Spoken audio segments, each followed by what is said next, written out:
Hey guys, in this video, I'll show you how to bridge Ethereum to Polygon. So first, what you need to do is make sure you have at least $5 worth of Ethereum in your MetaMask wallet. If you don't, check my other guide on buying Ethereum. Now open MetaMask and change the network. By default, it's on Ethereum mainnet, but you need to switch it to Polygon. If you don't see it, just search for it and select it. On the Polygon network, you'll notice your Ethereum and Polygon balances separately.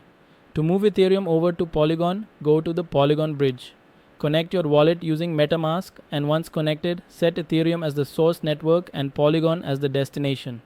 You can choose to enable refuel to cover gas costs, then enter the amount you want to bridge. For example, $3 gives you around 0.122 Matic. The platform will show you options. Some are quicker while others give you a better rate. Pick the one you prefer and continue. After processing, you'll see your Polygon tokens appeared under the Polygon network in MetaMask. Polygon is especially useful for minting NFTs on platforms like OpenSea. Thanks for watching.